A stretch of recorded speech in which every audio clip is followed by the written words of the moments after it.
So today I'm going to be teaching you this look. It's just a very sultry look, and the lighting's going to be a little bright, but that's just so that you can see everything that I'm doing, and thanks for watching. Alrighty, well let's get started. The first thing I'm going to be using is a Prep and Prime Skin.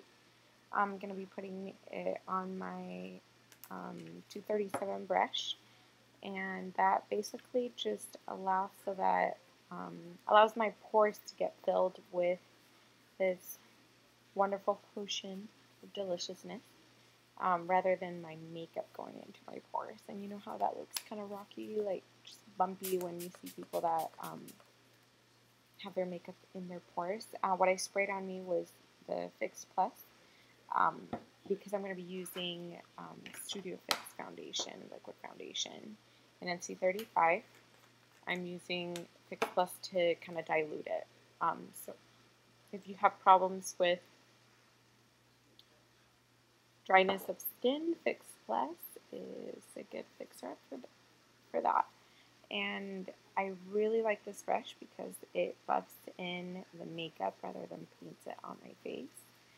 So it allows the makeup to really sit on my skin buffed in rather than painted. You don't want to look like a canvas.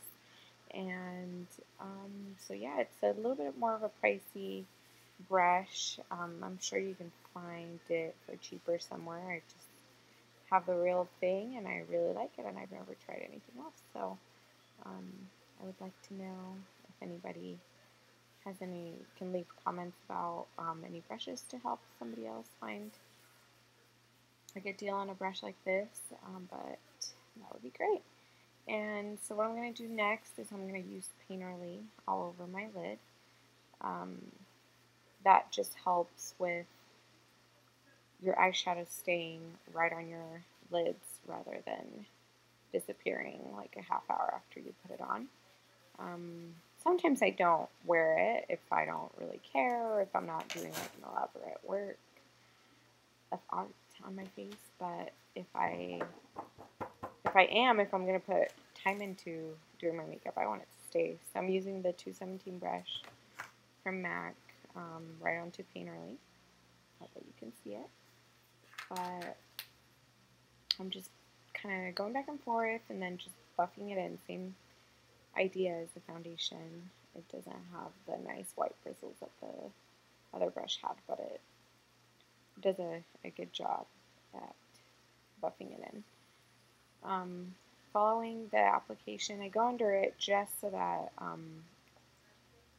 not as a concealer, you don't want to use it as a concealer or anything, but it does help. If you want to put a little bit of eyeshadow under there, then you can. I'm using the 239 brush, and I'm just using, I think it's Floof, a really sparkly color I'm using it in the inside of my eyelids. That just helps brighten up your eyes.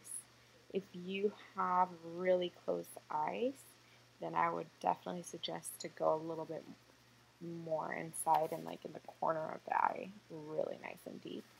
The color I just showed is Yogurt, and I'm just patting it on because it's a matte color. And with matte colors, sometimes it's hard to get them to show up really nicely. So by patting it on your lid, it's really depositing the eyeshadow onto the lid. The next color I'm going to use, it's light brown. It's saddle. For me, for my skin color, that's what works. Saddle texture. It's just the light brown that goes in the crease. If you're Caucasian, I'd probably use something lighter, like a soft brown, a really light brown. If you're African American or darker skin, I would probably use something even darker than what I'm using, especially if you have large,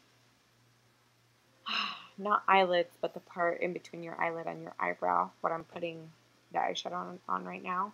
I have a lot of space right there, so I need to put that on there to create that depth that I don't have. The next color is just the matte brown, and I'm just going to put that in the corner. So if you're Caucasian and you don't have a lot of space in between your eyelid and your eyebrow, I'd probably just skip to what I'm doing right now. You don't need that soft brown in the crease because you already have a beautifully made crease.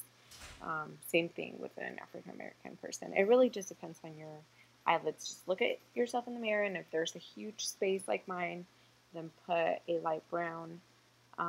If there's not, then just leave it as it is and skip that step, and you won't have to do that step like me, like I do.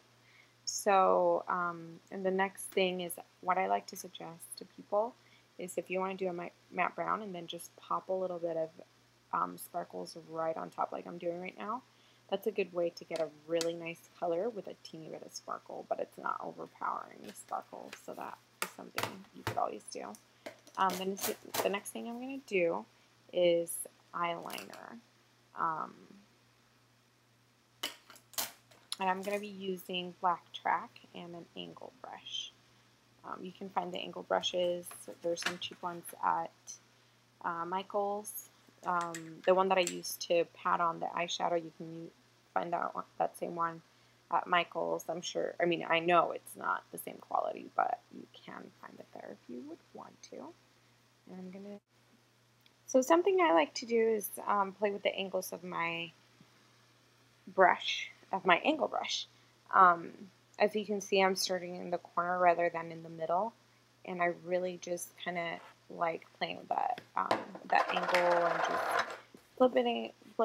flipping it around so that you can get a good point at the end. And also, what you want to make sure you don't do is if you do your eyeliner and there's a little bit of a bump or whatever, you really can fix it. Like mine looks like crap right now, but if you keep watching, I am able to fix it just by kind of looking at, oh, where did I mess up, or what's the spot that I really need to fix. And the other thing I also like to do is just kind of do your points and go back and forth. If you did one a little too long, you know, one of your cat eyes too long, then just go back to the other one and make it a little longer. Or, I mean, really, you can't really shorten it, but if the other one's too long, then just make the other one a little bit longer, like so. And what I'm doing is with the residue of the eyeliner, I'm just putting a little bit just in the corners to fill in with a little bit of the eyeliner.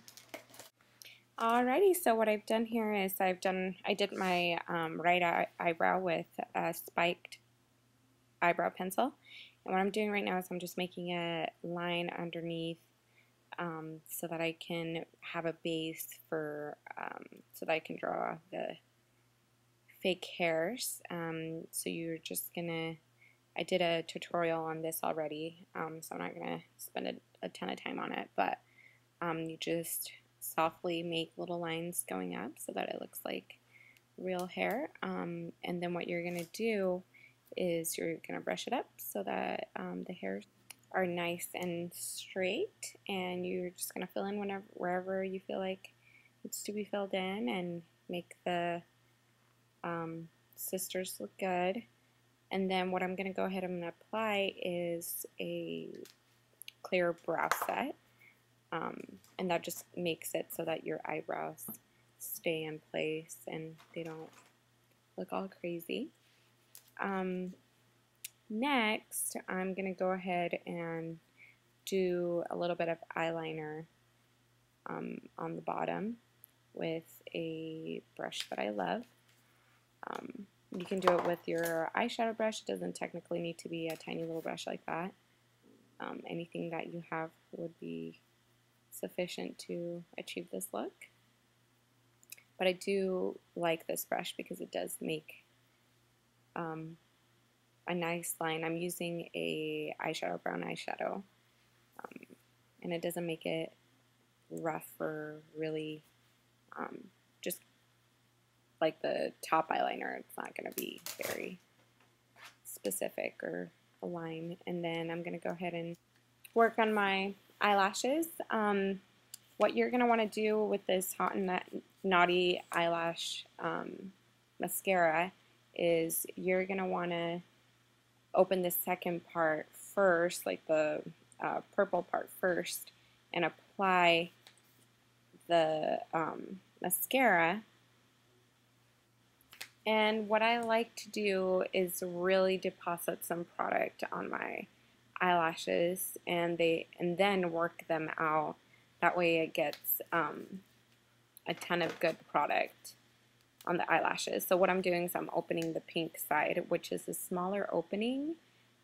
So it lets you, what it does, it makes the brush go into a smaller opening, so it cleans it off. So what I'm doing right now is just separating my eyelashes really good. And then another technique for doing eyelashes, so that you don't get them on your eyelids, is to look down at a mirror when you're doing your top lashes, and then to look up in a mirror when you're doing your bottom eyelashes. That's just a little trick. And then what I'm going to go ahead and do is I'm going to put on some blush. And with blush, it really, if you have some different colors of blush, I would really just go for whatever color you want that day.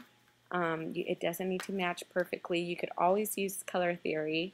I would encourage you to print out a color wheel from online. You can find them wherever. You can go to Michael's and get them for cheap.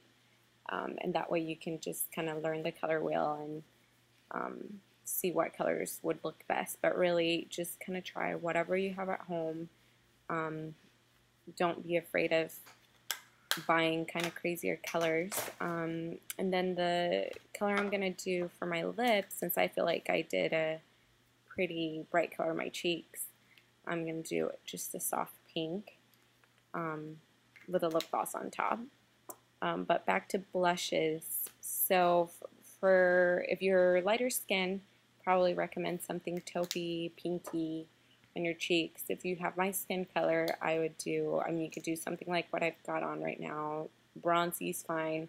And if you have dark skin, I'd probably do something more into the reds or the browns, just to kind of add a little bit more color. And yeah, just play around with your with what you've got, or go get something fun.